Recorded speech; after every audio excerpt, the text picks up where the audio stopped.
Allah'ın mübarek kulu! Sen bu dünyaya uyum sağlamak için yaratılmadın. Arka planda kaybolmak, kalabalığın içinde sıradan bir yüz olmak için değil. Yüreğinde taşıdığın o derin yalnızlık hissi, defalarca kendine sorduğun o sessiz soru, "Neden hep yabancı gibi hissediyorum?" diye sorman bir kusur değil. Bilakis bu senin bir işaretin, senin bir onaylanman. Sen gökler tarafından mühürlenmiş ve yeryüzü tarafından yanlış anlaşılmış birisin. Varlığın, ruhun ve kaderin fani olanın ötesinde bir amaca hizmet etmek üzere ince ince dokunmuştur. Bu farklılık hissi senin manevi DNA'na kodlanmış ilahi bir çağrıdır. Seni geçici olandan ebedi olana, yaratılandan yaratana yönlendiren bir pusuladır. Güzel kardeşim, şimdi seninle birlikte içine riya bulaşmamış saf bir amel işleyelim. Bu sefer yorumunu kendin için değil, şu anda bu videoyu izleyen, ne adını ne de yüzünü bildiğin ama dert ortağın olan bir başka kardeşin için yapacağın bir duaya ayır. Çünkü bu mübarek günlerde bir müminin bir başka mümine haberi olmaksızın gıyabında ettiği dua amellerin en güzellerindendir. Kalbinden geldiği gibi şöyle yaz: Ey Rabbim, şu an bu videoyu izleyen ve kalbinde darlık bulunan kardeşime sen genişlik ver. Selam ismin hürmetine selamet, nur ismin hürmetine aydınlık nasip et. Sonrasında ise diğer kardeşlerinin yazdığı duaları oku ve hepsine amin diyerek bu dua halkasının bir parçası ol. Gelin bu kutsal zamanlarda burayı birbirimizden habersizce yaptığımız bu duaların rahmet kapılarını nasıl çaldığını ve üzerimize yağan manevi bereketi hep beraber hissedelim. Ey Allah'ın sevgili kulu, dikkatle dinle. Bu sana tesadüfen ulaşmış bir mesaj değil. Gökler etrafındaki her şeyi durdurdu ki tam da şu an bu sözleri duyabilesin. Bu senin için ilahi bir randevudur. Sen Allah'ın özel kıldığı bir kulsun, daima farklı oldun. Çünkü farklı bir şey taşıyorsun. Omuzlarındaki ağırlık, odandaki sessizlik, kalbindeki o derin özlem, hepsi senin sıradan biri olmadığının ilk işaretiydi. Sen bir kenara ayrılmış, bir amaç için hazırlanmış birisin. Daha önce bunu ifade edecek kelimelerin olmamış olabilir ama gençliğinden beri bunu hep hissettin. Başkaları küçük, dünyevi sevinçlerle yetinirken senin içinde bir şeyler huzursuzdu. Arkadaşların yüzeysel konuşmalarla, geçici heveslerle yetinirken sen derinlik arzuluyordun. O içindeki yanma, o tatminsizlik hissi bir isyan değil, ilahi bir keşfin başlangıcıydı. Senin manevi kodların yerleşik bir hayata, sıradanlığın konforuna asla razı olmayacak şekilde düzenlenmiştir. Ve bu yüzden sen daha fazlası için mühürlendin. Bulunduğun ortamlarda insanlar senin varlığında açıklayamadıkları bir hisse kapılırlar. Konuştuğunda atmosfer değişir. Sessiz kaldığında bile varlığın bir ağırlık taşır. Bu ilgi aradığın için değil. Senin ruhunun taşıdığı nur, karanlıkla doğal bir tezat oluşturduğu içindir. Bazı insanlar seni hiçbir şey yapmadığın halde sevmedi. Seni tanımadan senden hoşlanmadı.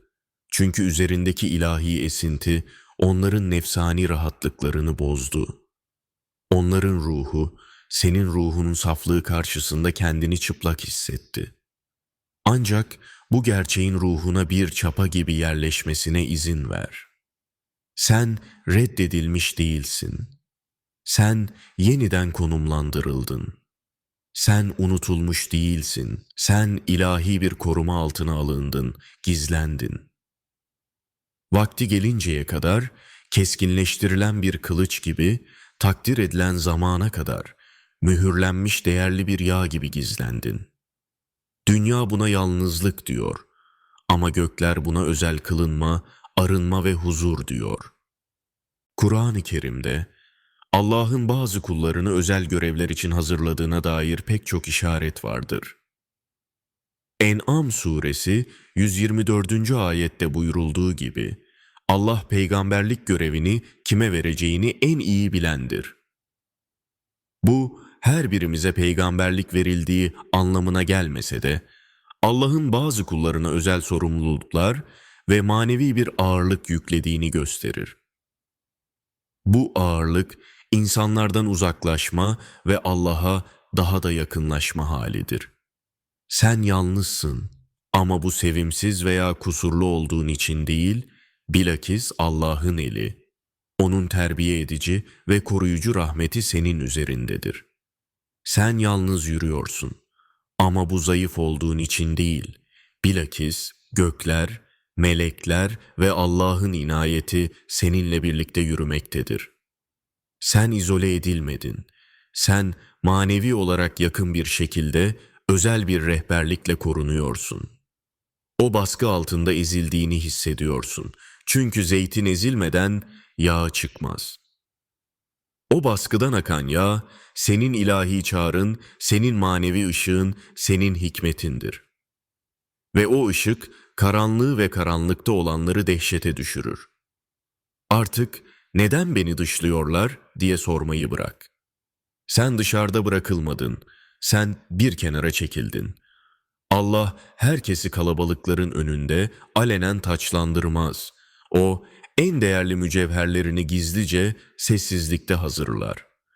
Hani o gizli yer var ya, seccadenin üzeri, gecenin bir yarısı. Sessizce ağladığın, kendi değerini sorguladığın, neredeyse pes ettiğin o anlar, işte orası, senin kılık değiştirmiş taht odandır.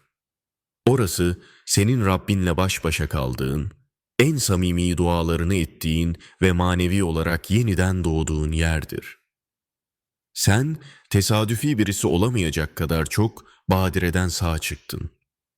Yaşadığın ihanetler, seni zayıflatmak için değil, Allah'tan başkasına güvenmemeyi öğretmek için ilahi bir budamaydı.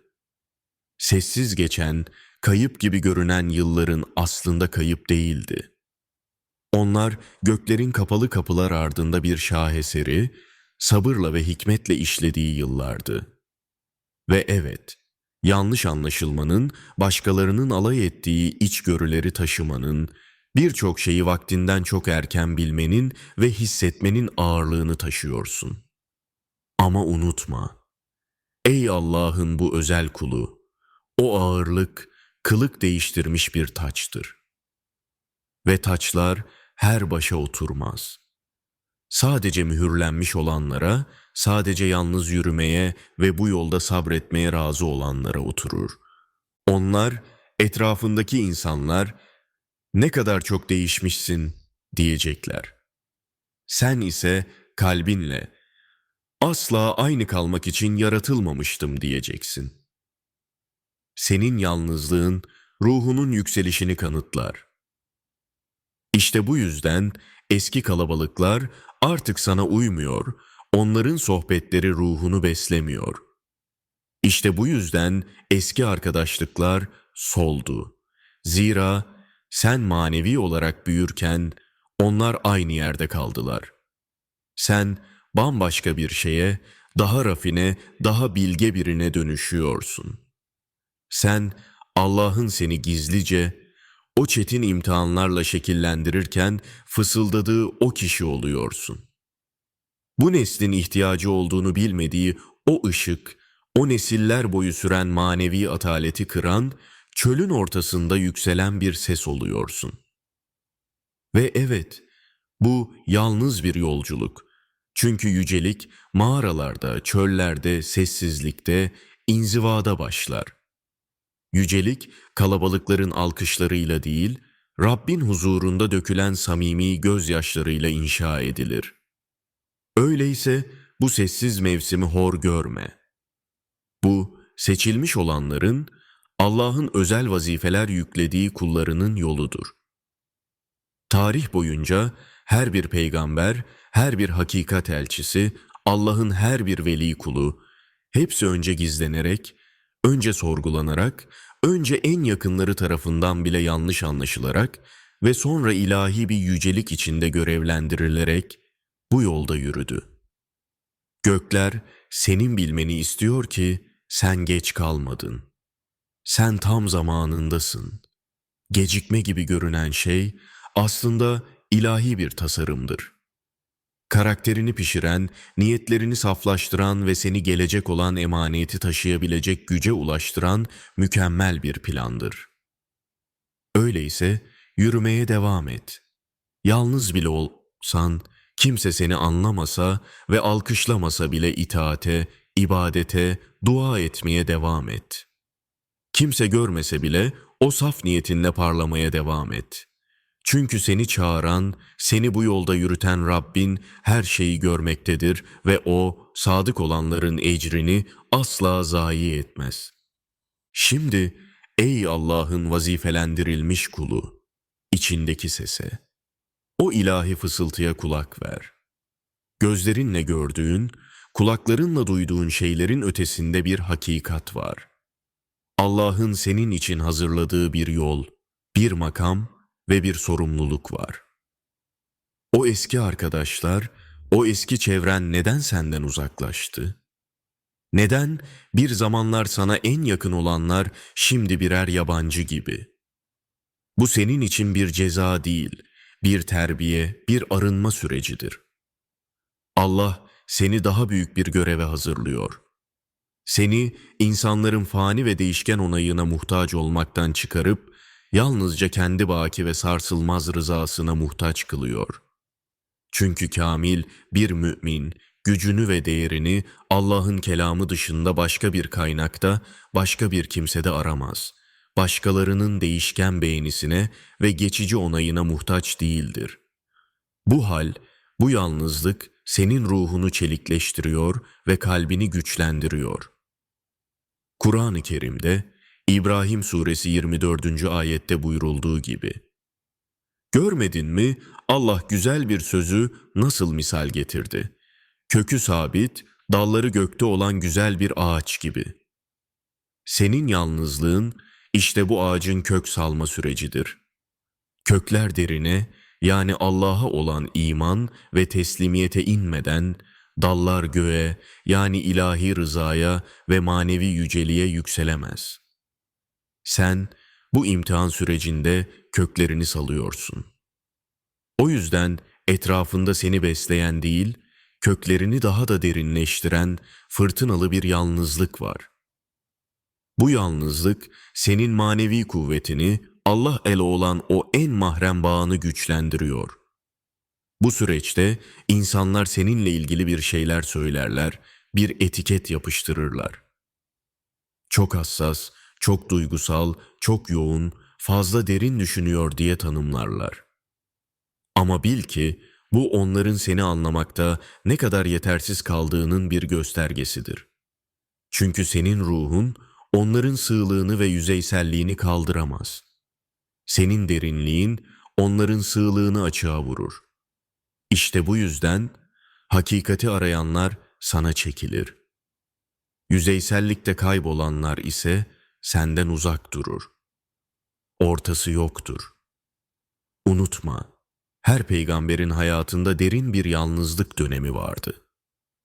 Hazreti Yunus'un balığın karnındaki zifiri karanlıkta ettiği o teslimiyet dolu duası, Hazreti Musa'nın Tur Dağı'nda Rabbi ile konuşmak için geçirdiği 40 günlük yalnızlığı, Hazreti İbrahim'in ateşe atıldığındaki o mutlak teslimiyet içindeki yalnızlığı ve Peygamberimiz Hazreti Muhammed'in sallallahu aleyhi ve sellem Hira mağarasındaki tefekkür dolu yalnızlığı. Hepsi de daha büyük bir göreve, daha yüce bir emanete hazırlanışın ayrılmaz bir parçasıydı. Bu yalnızlık seni insanlardan ayırmak için değil, bilakis Allah'a yaklaştırmak içindir. Allah seni dünyanın gürültüsünden, zihninin dağınıklığından, kalbinin gereksiz yüklerinden arındırıyor ki, Onun sesini, onun ilhamını daha net duyabilesin. Kalbinin en derininde, fırtınaların ortasında bile sarsılmayan bir sükun, ilahi bir huzur bulabilesin. Ettiğin dualar tavanlara çarpıp geri dönmedi. Onlar arş-ı alaya ulaştı. Sen cezalandırılmıyorsun. Sen korunuyorsun. Kur'an-ı Kerim'de Haş suresi 19. ayette buyurulduğu gibi, Allah'ı unutan ve bu yüzden Allah'ın da onlara kendilerini unutturduğu kimseler gibi olmayın. Allah'ı unutanlar, kalabalıklar içinde bile dipsiz bir yalnızlık hissederler. Ama Allah'ı bilenler, onunla birlikte yürüdüklerini, onunla birlikte yaşadıklarını, onun şah damarlarından daha yakın olduğunu bilirler. İşte bu, senin ruhuna nakşetmen gereken en büyük gerçektir. Ey Allah'ın sevgili kulu, şu an hissettiğin o yorgunluk, o bitkinlik, bu ruhunun derinliklerinde muazzam bir şeylerin değiştiğinin, eski kabuğunu kırıp yeniden doğduğunun en büyük işaretidir. Senin ruhun, başkalarının göremediği bir nur, hissedemediği bir ağırlık taşıyor. Onlar senin dışarıdaki görünüşünü, sahte gülüşünü, yüzeydeki halini görüyorlar. Ama Allah senin içini, o kimsenin bilmediği gizli dünyanı görüyor. Senin taşıdığın ağırlığı, feda ettiğin uykusuz geceleri, Rabbinle konuşmak için böldüğün uykuları, içindeki o derin yalnızlığı ve sabrı görüyor. İşte bu yüzden sen sıradan birisi değilsin ve olamazsın. Omuzlarındaki bu manevi ağırlık bir yük değil, bir amaçtır. Bu amaç seni ortalama olmaktan, sıradanlığa razı olmaktan alıkoyuyor, denesen bile. Bu ağırlık seni geceleri uyandırıyor, başkaları gaflet uykusunda uyurken seni duaya, tefekküre çağırıyor ve sen zaten fiziksel olarak tükenmiş hissederken senden manevi olarak daha fazlasını istiyor. Bu bir ceza değil, bu ilahi bir lütuftur, bir nimettir. Peygamber Efendimiz Muhammed sallallahu aleyhi ve sellem bir hadis-i şeriflerinde buyuruyor ki, Allah bir kuluna hayır dilediğinde onu sıkıntılarla imtihan eder. Başka bir hadiste ise Allah bir kulunu sevdiğinde onu imtihan eder, iptila eder. Bu yorgunluk, bu ağırlık senin Allah katında sevildiğinin, sana hayır murad edildiğinin bir göstergesidir. Çünkü anestezi olmadan manevi ameliyat yapılmaz. Bu süreç, bu imtihanlar seni daha güçlü, daha sabırlı, daha dirayetli kılıyor. Yalnızlık seni fani olan insanlara değil, baki olan Allah'a yöneltiyor. Ve onunla kurduğun bu sarsılmaz bağ, senin en büyük silahın, en güvenli sığınağın olacak. Allah seni halka sevimli görünen, herkesin istediği gibi davranan popüler biri olmak için yaratmadı. Seni başkalarının rahatsız olacağı kadar şeffaf, samimi ve hakikatli biri olarak yarattı. Ve bu senin kimliğindeki ilahi mühürdür. Senin bu özelliğin, bu tavizsiz duruşun bir kusur değil, bir nimettir. İşte bu yüzden bu dünyaya, onların standartlarına uyum sağlamak için kendini zorlama. Sen bir kopyası olmak için değil, bir yükümlülüğü, bir emaneti taşımak için yaratıldın. Bir vizyonu, bir ilhamı, manevi bir ağırlığı taşımak için. Bu durum, bu zorlu süreç seni daha olgun, daha bilge, daha derin kılıyor. Sen bu çetin imtihanların sonunda sadece bir kurtulan değil, bir fatih olarak çıkacaksın. Bir zamanlar sana derin acı veren şeyler artık başkaları için bir güç kaynağı, bir şifa vesilesi olacak. Senin yaraların başkalarının yaralarını sarmak için bir merhem olacak. Sessizliğin en beli bir vaaza dönüşecek. Ve sen insanların ne söylediğine değil, Allah'ın ne emrettiğine kulak vereceksin.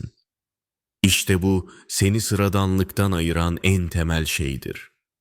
Sen sıradanlığın ötesinde bir şeysin. Sen bir peygamberin duası, bir velinin mirasısın. Sen bir mümin, bir savaşçı, bir uyanışın sesisin. Senin bu farklılığın Allah'ın sana verdiği eşsiz bir emanettir. Ve bu emanet kolay bir emanet değildir. Ama bil ki sen bu emaneti taşıyabilecek kadar güçlüsün. Çünkü Allah hiç kimseye taşıyamayacağı yükü yüklemez. Bu yolda yalnız yürüsen de gökler seninle birlikte yürüyor. Allah'ın rahmeti, merhameti ve yardımı daima seninledir. Yeter ki sen de onun yolundan, onun emirlerinden sapma. O zaman göreceksin ki bu zorlu yolculuk sana tahmin bile edemeyeceğin hayır kapıları açacak. Sana bu kadar zamanın neden geçtiğini, dualarla çaldığın kapıların neden kapalı kaldığını, yıllar önce sana fısıldanan ilahi ilhamların neden hala tam olarak gerçekleşmediğini kendine sormuş olabilirsin. Hatta sessiz bir çaresizlikle, acaba bir hata mı yaptım, bir şeyi mi kaçırdım, yeterince iyi değil miyim diye kendi kendine fısıldadın. Ama bu hakikat ruhuna bir çapa gibi yerleşsin. Gecikme bir inkar değil, ilahi bir gelişimdir. Sen boşuna beklemedin. Sen hazırlanıyordun. Sen görmezden gelinmedin. Sen en ince detayına kadar güçlendiriliyordun. Sen reddedilmedin. Sen en küçük kirlerden bile arınıyordun. Çünkü hayatına konacak olan manevi yük ve sorumluluk çok ağırdı. Sen hızla üretilip tüketilen bir ürün değil, Allah'ın sabırla, hikmetle işlediği eşsiz bir sanat eserisin. O, seni katman katman, yavaşça, niyetle ve büyük bir hassasiyetle geliştiriyordu. Boşa harcandığını düşündüğün her mevsim aslında hikmetle örülmüştü. Hayatındaki her bir sapma, her bir hayal kırıklığı, kılık değiştirmiş bir kurtuluştu. Her bir sessizlik, kutsal bir şekillenişti. Sen duraklatılmıyordun. Sen daha büyük bir amaca hizmet etmek üzere güçlendiriliyordun.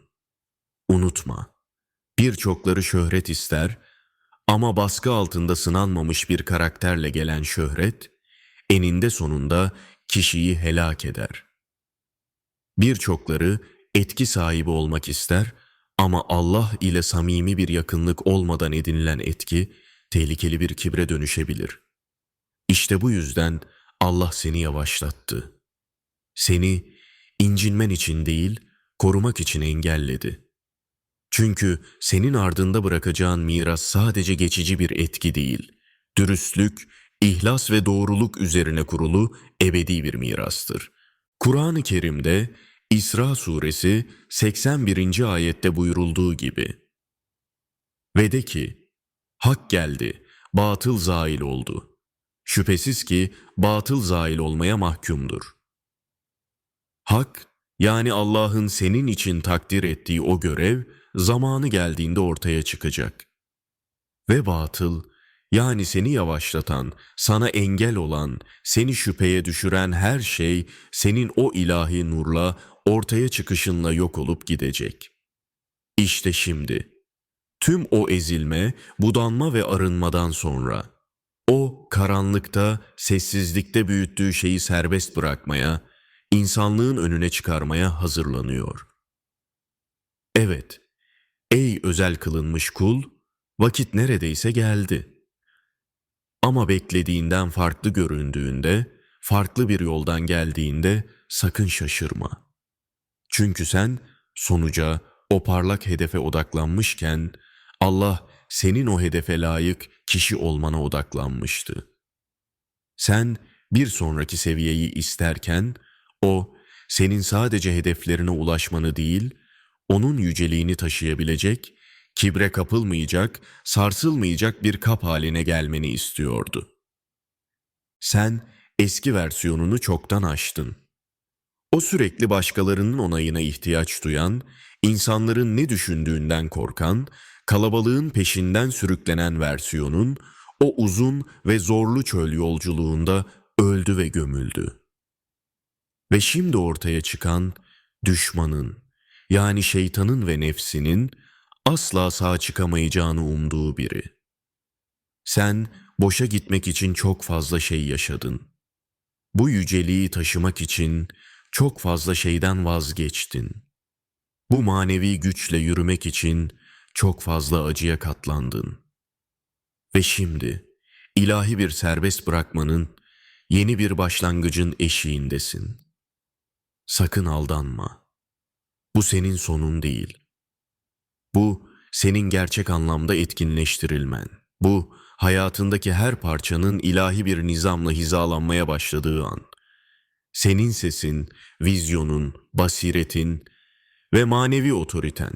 Sen doğmadan önce Allah'ın senin için tasarladığı o hayırlı odalara, o etki alanlarına adım atmak üzeresin. Ve bunu yaptığında gururla değil, şükürle ve kanıtla yürüyeceksin. O gizli geçen yılların ne kadar kutsal olduğunun kanıtıyla, Allah'ın hiçbir gözyaşını, hiçbir duayı boşa harcamadığının kanıtıyla, sessizlikte gösterilen itaatin, ruhsal alemde sarsılmaz bir kale inşa ettiğinin kanıtıyla. Ve bu an geldiğinde sakın küçülme. Geçmişin için özür dileme. Allah'ın sana verdiği bu nimetten şüphe etme. Ateşle arıtılmış ve hala şükür kokan biri gibi yürü o kapıdan. Çünkü senin aracılığınla serbest bırakılacak olan o hayır, sadece senin için değil. O, senin sesine, senin hikayene, senin nuruna atanmış olanlar için. Senin hikayen bir başkasının hayatta kalma stratejisi olacak. Senin yaraların başkaları için peygamberane bir içgörü taşıyacak. Senin geçmişin bir başkasının geleceği için diriliş gücü taşıyacak. Bu ışığı saklama, zira o sadece sana ait değil. Şu an ruhunda hissettiğin o sessiz değişimi, kelimelerle tam olarak açıklayamadığın o içsel genişlemeyi hissediyor musun? Bu ince ama inkar edilemez bir şey. Kutsal bir şey, etrafında hizalanmaya başlıyor. Gökler artık sana sessiz değil, ilhamlar kalbine akıyor. Hayatının etrafındaki manevi atmosfer değişmeye başlıyor. Ve bu sadece bir duygu değil, bu bir kanıttır. Bir şeylerin gelmekte olduğunun, yeni bir dönemin başladığının kanıtı. Manevi savaş gerçektir. Gecikmeler yorucudur. Yalnızlık derinden yaralar. Ama tüm bunların ortasında içinde bir şeyler canlı kaldı. Bir titreme, bir fısıltı senin sadece hayatta kalmak için değil, çok daha fazlası için doğduğunu bilme hali. Başkalarının henüz göremediği bir şeye hazırlanıyordun. Ey Allah'ın bu özel kulu! Hissettiğin şey ilahi bir ivmedir. Manevi gelgitlerin döndüğü, ilahi bir yeniden konumlanmanın yaşandığı bir an. Sen, aklın henüz tam kavramadan önce ruhunun bildiği bir şeyin eşiğinde duruyorsun. Ve bilmelisin ki etrafındaki maddi şartlar hiçbir şey göstermese bile büyük bir atılımın, bir fethin yakın olduğunu hissetmen çılgınlık değil, bu basirettir. Kur'an-ı Kerim'de Ankebut suresi 69. ayette buyurulduğu gibi, bizim uğrumuzda cihat edenleri, çaba gösterenleri şüphesiz kendi yollarımıza ileteceğiz. Gerçekten Allah iyilik edenlerle beraberdir. Sen nefsinle, şeytanla ve dünyanın aldatıcılığıyla Allah'ın yolunda cihat ediyorsun. İşte bu yüzden O seni dosdoğru yollarına iletiyor. Bu yeni şey, Allah'ın hayatında yaptığı bu yeni başlangıç, eskisinden tamamen farklı görünmeyebilir. Farklı hareket etmeyebilir. İşte bu yüzden kendi mevsimini, kendi imtihanını başkasınınkiyle kıyaslayamazsın. Başkaları aynı dağın etrafında dönüp duruyor olabilir ama sen o dağın zirvesine tırmanmaya, ileriye doğru hareket etmeye çağrıldın. Dışarı çıkmaya, o konfor alanından adım atmaya, manevi alemleri değiştirmeye çağrıldın. İşte bu yüzden mantıksız gibi görünen kapılar açılıyor, sen başlamadığın halde senin hakkında hayırlı konuşmalar oluyor. Senin idrakin, basiretin keskinleşiyor. Bazı şeyler, bazı insanlar, bazı ortamlar artık seni tatmin etmiyor. Çünkü senin ruhun zaten hareket halinde, maddi şartların henüz yetişememiş olsa bile. Bu yeni şey sana dışarıdan gelmiyor. Senin içinden, o arınmış kalbinden geliyor. Senin konuşma şeklin, yürüme şeklin, insanlara merhametle bakış şeklinle şekilleniyor. Farklı dua etme şeklinle, daha hızlı bağışlama ve affetme şeklinle, artık peşinden koştuğun fani şeylere tenezzül etmemenle şekilleniyor. Senin yüzeysellikten derinliğe, şöhretten amaca, popülerlikten ilahi yüceliğe olan özleminle şekilleniyor. Sen aynı değilsin ve bu en büyük kanıttır. Başkaları henüz bunu göremese bile. Ruhsal olarak sen çoktan öbür tarafa geçtin. Sana sahte bir rahatlık veren şeyleri terk etmeye evet dedin. Onlarsız yapamam dediğin insanları Allah için hayatından çıkardın. Ve seni küçük tutan, seni geriye çeken eski versiyonlarını, eski alışkanlıklarını toprağa gömdün. Ve şimdi yeni olan, eskinin küllerinden bir zümrüdü anka kuşu gibi yeniden yükseliyor. Düşmanın korktuğu şey de tam olarak budur. Sadece senin atılımın değil, senin bu köklü dönüşümün. Çünkü Allah için ayrılmış bir kul, değişmeye, uyanmaya başladığında gerçek değişimler dünyayı sarsmaya başlar. Nesiller boyu süren lanetleri, kötü alışkanlıkları yıkan, evlerde, mescitlerde, şehirlerde manevi atmosferleri değiştiren, sadece saf bir itaatle ortaya çıkarak karanlığı yerle bir eden türden bir değişim. Öyleyse bu anı, bu geçiş dönemini küçümseme. Sadece başkaları henüz tanımadığı için içinde olanları, o manevi potansiyeli en aza indirme. Onlar, Hazreti Davud'un ilahi görevini ve krallığını, o tekrar tarlasından, o bilinmezlikten döndüğünde görmemişlerdi. Onlar, Hazreti Meryem'in o yüce çağrısını, o kurtarıcıyı taşıyana kadar, o meyveyi görene kadar anlamamışlardı. Onlar, meyve, yani senin amellerin ve etkin, dikkatlerini çekene kadar görmeyecekler.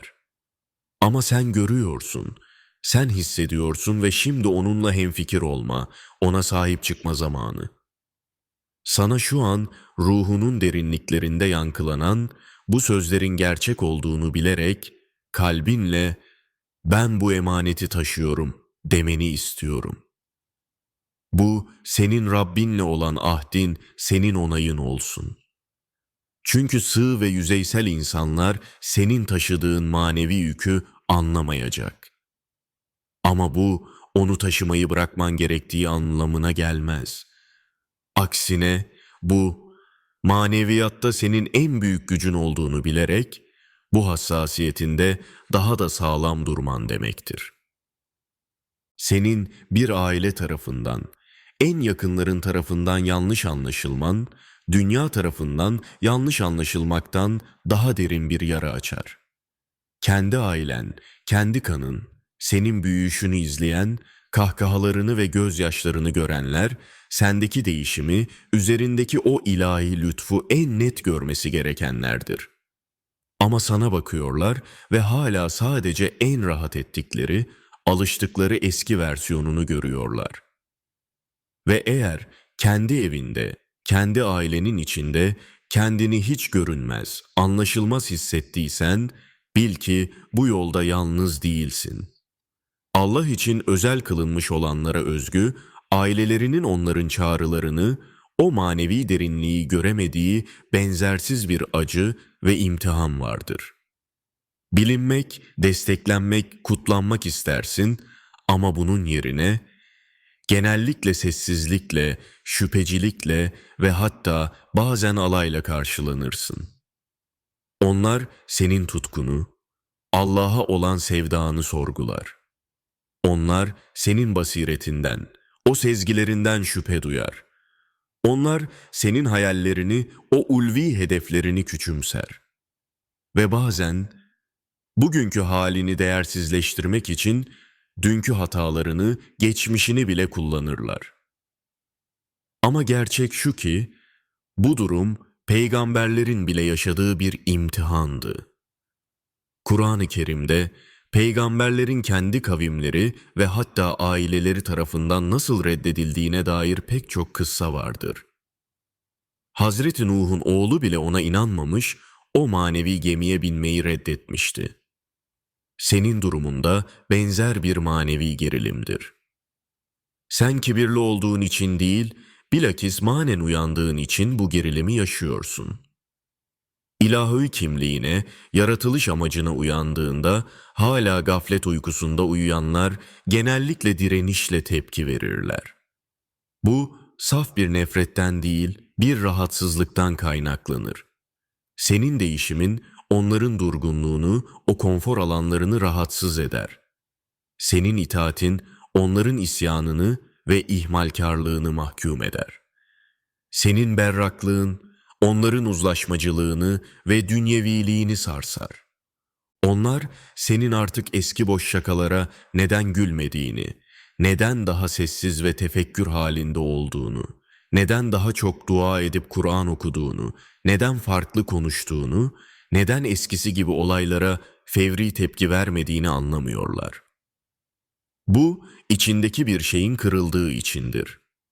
Ve kırılan şey, eski sendir, tacını, o manevi izzetini, onların geçici rahatlığı ve onayı için takas etmeye razı olan o eski versiyonun. Onlardan daha iyi olmaya çalışmıyorsun. Allah'ın sana o çöl yolculuğunda, o yalnızlıkta gösterdiği o hakiki kişi olmaya çalışıyorsun. Ama ailendeki herkesin o nuru görecek gözleri yoktur. Bazıları sadece çamuru, yani geçmişteki hatalarını tanır. Onlar senin başarısızlıklarını hatırlar ama senin içindeki o ilahi ateşi göremezler. Onlar senin sözlerini duyar ama o sözlerin taşıdığı manevi ağırlığı hissedemezler. Bu durum acı verir ama aynı zamanda seni özgür kılar. Çünkü şimdi anlıyorsun ki bu kişisel bir mesele değil, bu peygamberane bir yoldur. Sen lanetlenmiş değilsin. Sen mühürlenmişsin. Sen terk edilmedin. Sen ayrılıyorsun.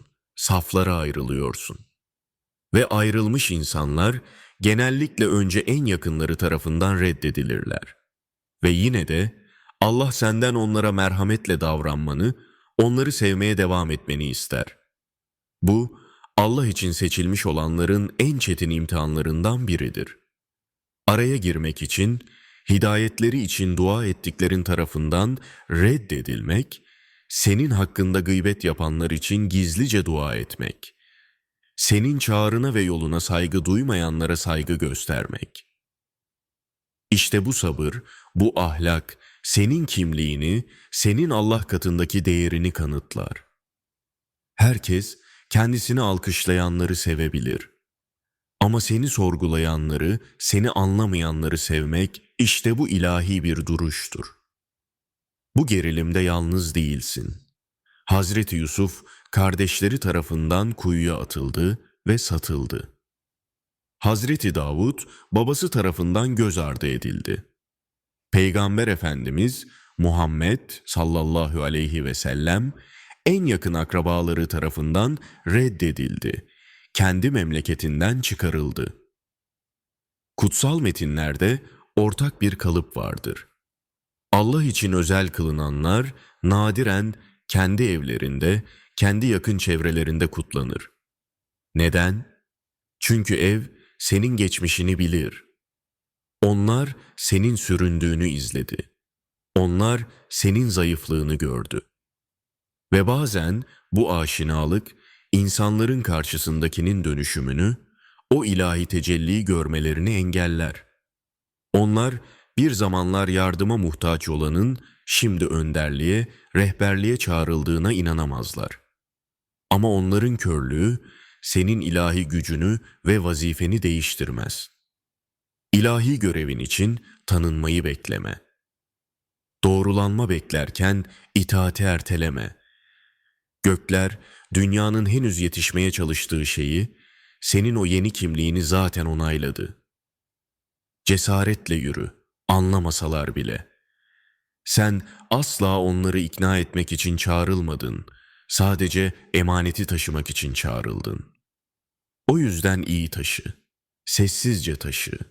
Saygı duymaya, sevmeye, onlar için dua etmeye devam etmelisin.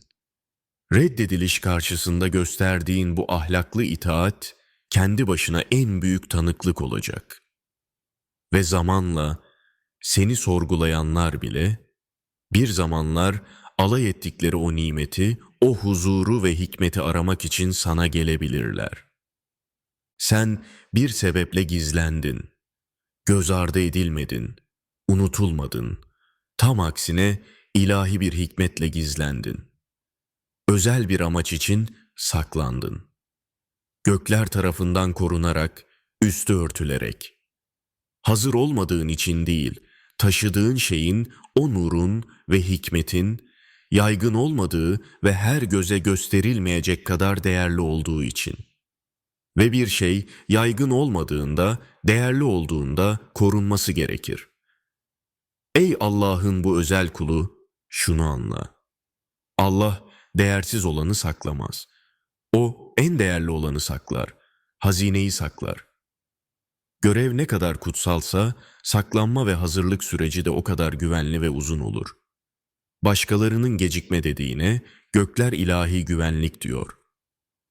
Başkalarının sessizlik olarak gördüğüne, Allah kalkan diyor. Sen toprağın altına gömülmedin. Sen vakti geldiğinde yüzlerce meyve vermek üzere toprağa ekildin. İşte bu yüzden tam hazır olduğunu düşündüğünde atlandın. Kalbin en temiz, niyetin en safken bile o beklediğin kapılar açılmadı. Kalbin istekliyken bile platformlar adını çağırmadı. Çünkü Allah senin görünürlüğünü değil, senin karakterini inşa ediyordu. O, senin içini, dayanıklılığını güçlendiriyordu. Ruhunu, basiretini, ihlasını ve itaatini. Sen henüz görülmeye hazır değildin. Çünkü o, sana önce kimseye dayanmadan tek başına nasıl ayakta duracağını öğretiyordu. Gururla değil, alkışa ihtiyaç duymadan, sarsılmaz bir kimlikle yalnızca ona dayanarak ayakta durmayı. Ortaya çıkan meyvenin köksüz ve geçici olmaması için önce kök salman gerekiyordu. Ve senin görevin uzun ömürlülük, sadece anlık bir görünürlük değil. Kur'an-ı Kerim'de Nisa suresi 125. ayette buyurulduğu gibi, İyilik yaparak kendini Allah'a teslim eden ve Hanif olarak İbrahim'in dinine uyan kimseden daha güzel dinli kim olabilir? Allah İbrahim'i dost, halil edinmiştir. İbrahim aleyhisselam, Allah'ın dostu olmak için ateşlere atılmak dahil her şeyden vazgeçti. O da bir dönem yapayalnız kaldı. Ve bu yalnızlık onu Allah'a daha çok yaklaştırdı. Halk arasında gürültünün içinde savaşamayacağın bazı manevi savaşlar var. Kalabalıktan uzaklaşarak öğrenmen gereken bazı derin dersler var. Ve sadece karanlıkta, sessizlikte büyüyebilecek bazı ilahi yücelikler var. İşte bu yüzden Allah seni uzaklaştırdı. O gürültüyü susturdu, çevreni küçülttü ve perdeyi kapattı. Seni cezalandırmak için değil, seni korumak ve hazırlamak için. Senin çılgın olmadığını, bozuk olmadığını, dengesiz olmadığını, hayal görmediğini söyleyecek birini, bir onayı bekliyordun. O içindeki gerilim, o bitmeyen manevi çalkantı, o seni bir türlü yerleşmeye, sıradanlığa razı olmaya bırakmayan o derin bilme hali. Bu bir sanrı değil, ilahi bir haldir, bir basirettir. Sen, başkalarının görmezden geldiği manevi gerçekleri sezebiliyorsun. Başkalarının reddettiği hakikatleri kalbinle hissedebiliyorsun. Başkalarının bastırdığı, görmekten korktuğu şeyleri görebiliyorsun. Ve bu seni yalnızlaştırdı. Ama sen aklını kaybetmiyorsun. Tam aksine, ilahi görevin, gerçek kimliğin uyanıyor. Allah'ın özel görevler yüklediği kulları, genellikle mantığa meydan okuyan keskin bir manevi farkındalık taşır. Sen, manevi bir savaş, bir fitne, tezahür etmeden önce onun gelişini hissedebildin. Bir kelime söylenmeden önce konuşmaların ardındaki niyetin ağırlığını hissettin. Kimsenin açıklayamadığı bir aciliyet duygusuyla, gecenin garip saatlerinde uyanıp dua etme ihtiyacı hissettin.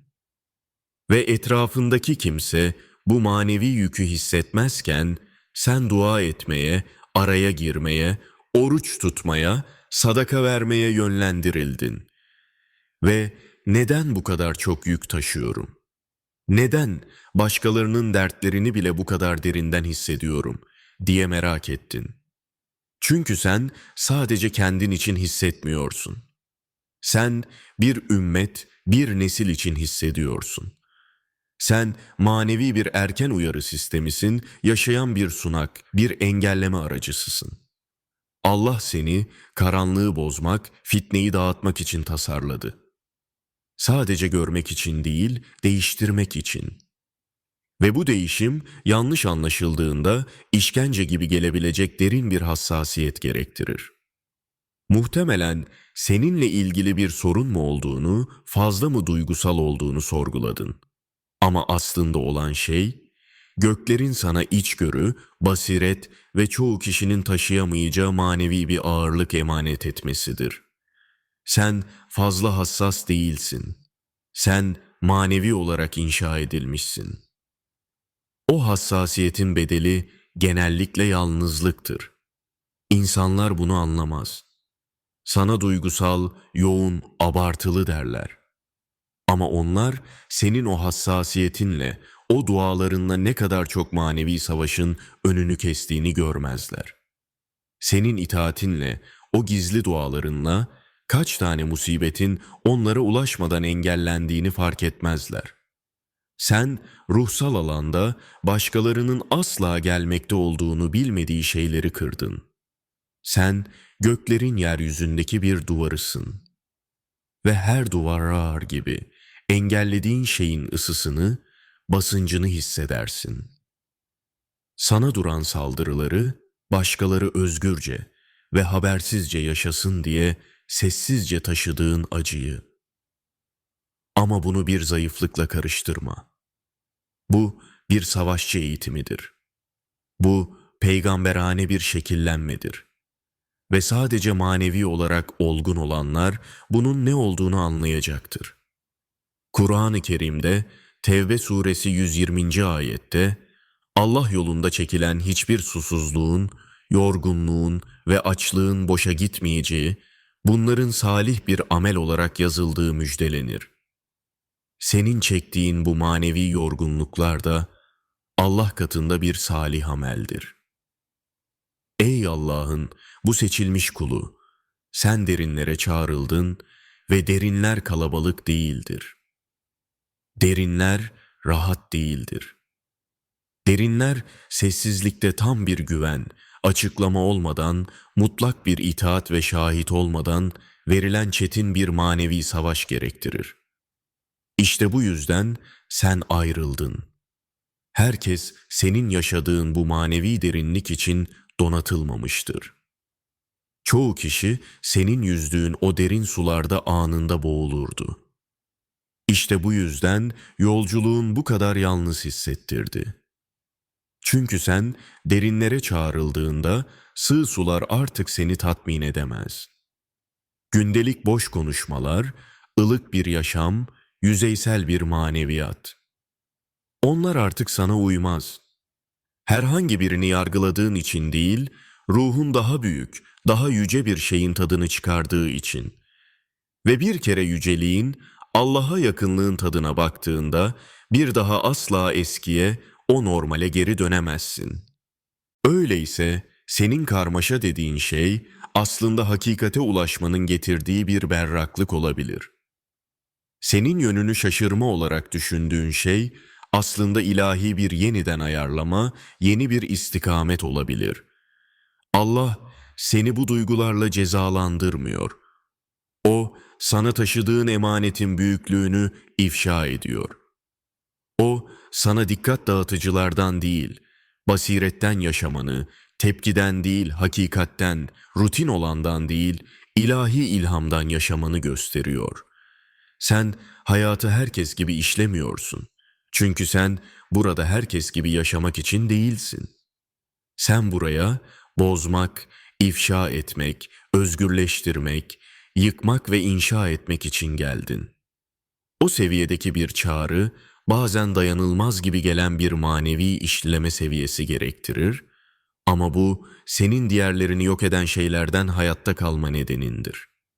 Öyleyse derin bir nefes al. Farklı olduğun için yanlış değilsin. Hissettiklerini hissettiğin için yanlış değilsin. Sessizliğe ihtiyaç duyduğun için garip değilsin. Derinlik istediğin için bozuk değilsin. Sen dünyanın uğruna ölmekte olduğu ama henüz tanımadığı bir şey oluyorsun. Göklerin ağırlığını, hakikatin nurunu taşıyan bir ses. Ben derinliği taşıyorum diyerek bunu kalbinle onayla, bu senin Rabbinle olan ahdin, senin onayın olsun. Çünkü yüzeysel insanlar taşıdığın bu yükü, bu derinliği anlamayacak. Ama bu, onu taşımayı bırakman gerektiği anlamına gelmez. Aksine bu, maneviyatta senin en büyük gücün olduğunu bilerek, bu hassasiyetinde daha da sağlam durman demektir. Sen, ben derinliği taşıyorum dediğinde sadece kelimeler söylemiyorsun. Bir tanıklıkta bulunuyorsun. Taşıdığın ağırlığın bir zayıflık değil, bir hazırlık olduğunu kabul ediyorsun. Göklerle, senin derinliğinin bir yük değil, bir çağrı olduğunu, senin görevin, senin ilahi elbisen, senin sığ şeyler için yaratılmadığının kanıtı olduğunu kabul ediyorsun. Bunu cesaretle söyle ve hayır, sen asla çılgın değildin. Sen sadece derinlik için doğmuştun. Sen sadece odalara girmekle kalmıyor, onları değiştiriyorsun. Sende bir şeyler var ki atmosferi rahatsız ediyor. Hiçbir şey söylemediğinde bile. Bu bir tavır değil. Bu bir kibir değil. Bu bir varlıktır.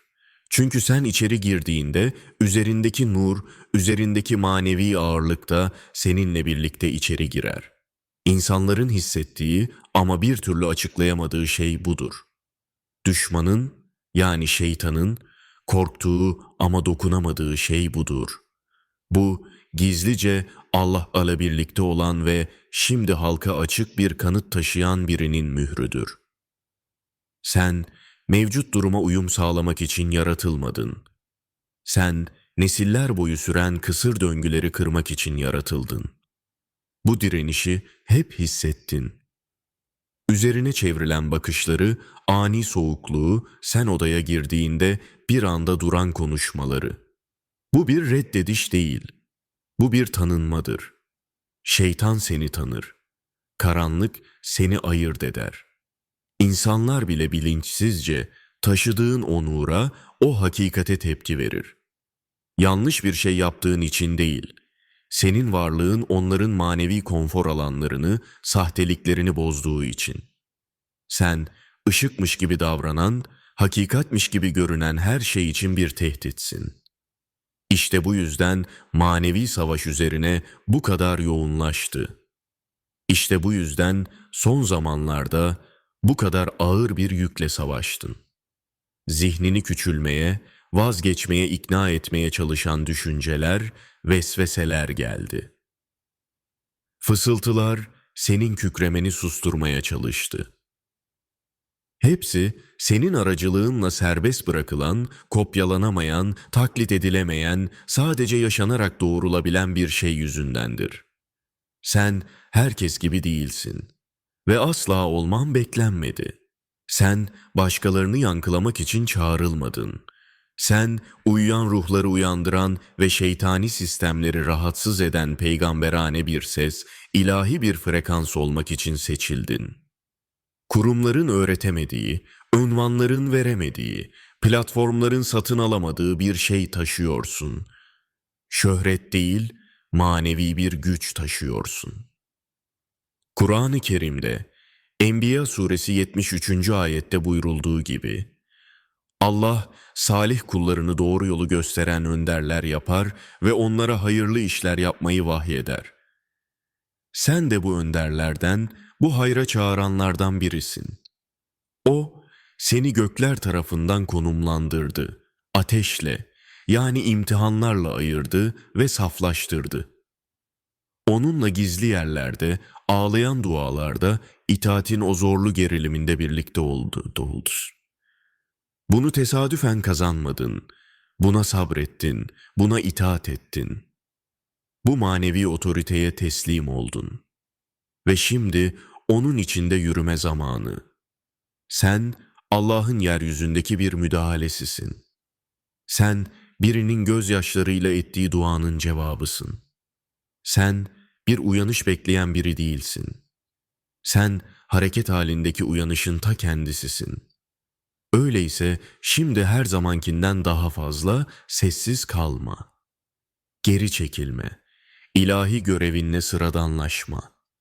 Sen burada herkes tarafından sevilmek için değilsin. Sen burada ışık olmak içinsin. Sen burada performans sergilemek için değilsin. Sen burada karanlığı delmek içinsin. Sen burada dikkat çekmek için değilsin. Sen burada bir uyanış içinsin. Sen olabileceğini düşündüğünden çok daha ileriye gittin. Seni yutması gereken fırtınalardan sağ çıktın. Başkalarının çıkamadığı ateşten, o iftira ve ihanet ateşinden geçtin. Kimse görmezken en ağır yükleri sessizce taşıdın. Ve nedenini tam olarak anlamadığında bile içinde bir şey, o iman, ölmeyi reddetti. Bu sadece senin gücün değildi. Bu Allah'ın lütfuydu. Çünkü eğer şeytanın ve nefsinin istediği olsaydı, şimdi tamir edilemez bir şekilde kırılırdın. Acımasız, hissiz, imanı zayıflamış, ümitsiz biri olurdun. Ama işte buradasın. Hala içinde bir ışık taşıyorsun. Hala Rabbini arıyorsun, hala ona sığınıyor, hala ayakta duruyorsun.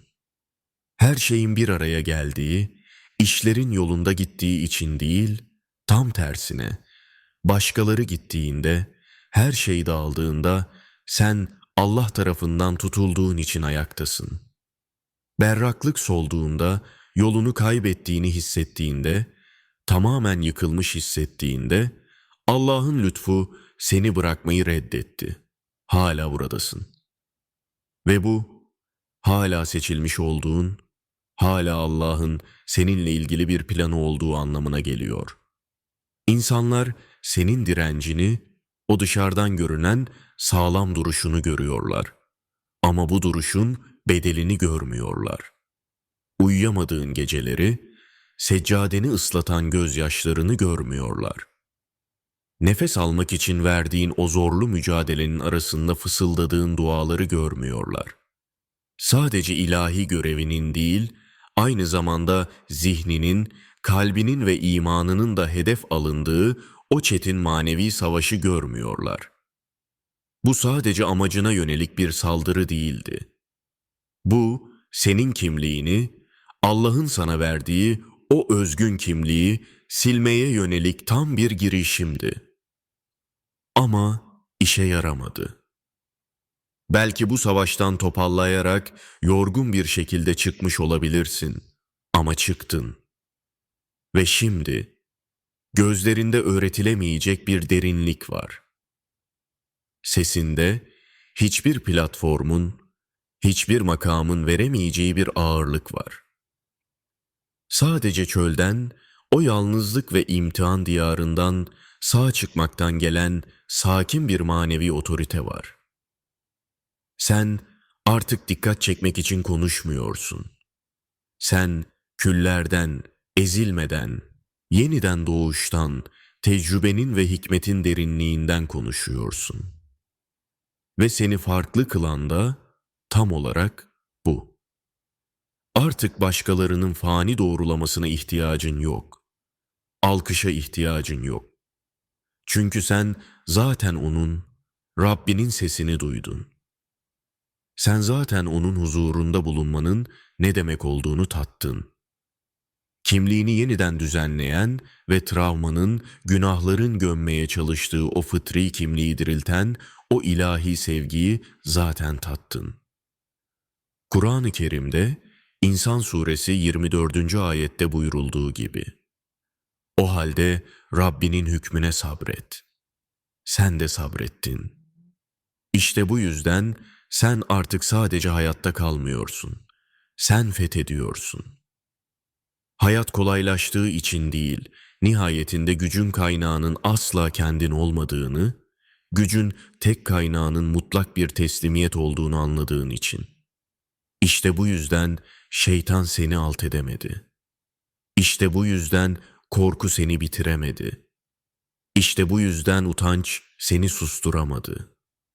Çünkü senin içine konan o ruh, o iman, o nur insandan gelmedi. Ve bu nedenle hiçbir insan onu senden alamaz. Sen mahvedilmedin, arıtıldın. Sen iptal edilmedin, ezildin ve yağın çıkarıldı. Sen kırıldın ama asla kullanılamaz hale gelmedin. Ve şimdi Allah, hayatının bir zamanlar sana en çok acı veren alanlarını başkaları için en büyük güç kaynakları haline getirmek üzere. Yaraların silahlara, acıların vaazlara, sessizliğin sese dönüşüyor. Ve kendini duyurmak için bağırmak zorunda kalmayacaksın. Senin varlığın, senin sükunetin, göklerin seni desteklediğinin en büyük kanıtı olacak. Bu mesajın sonuna geldin. Ey Allah'ın bu özel kulu! Ve bu bir şey ifade ediyor. Ruhun bu hakikatle bağlı kaldı. Kalbin beslendi.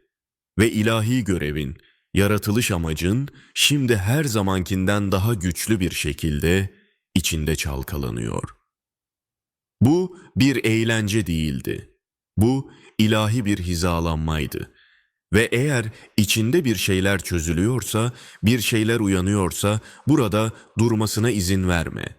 Bu sözün yankısı hayatının ve dualarının atmosferinde devam etsin.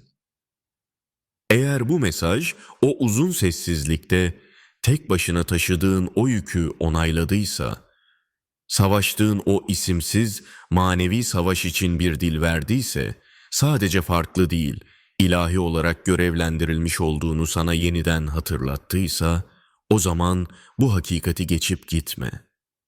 Bu sözü imanla kabul etmek için beğen. Yalnız yürüdüğünü bildiğin ama gizli kalması gerekmeyen bir başka kardeşinle paylaş. Kalbinin en çok hangi kısmının ruhuna dokunduğunu yorumlara yaz. Senin samimi sözlerin bir başka savaşçının, bir başka arayış içindeki ruhun okuması gereken tam da o şey olabilir. Ve eğer henüz abone olmadıysan, şimdi ol. Gelecek olanı, bu manevi yolculuğun devamını kaçırma. Burada yayınlanan her mesaj bir kalıntı için senin gibi, dünyanın tanımlayamadığı ama şeytanın inkar edemediği o özel ruhları taşıyanlar içindir. Bu son değil. Bu sadece başlangıç. Senin tacın, o manevi izzetin seni çağırıyor. İlahi görevin seni bekliyor. Ve senin itaatin karanlığın en çok korktuğu sestir.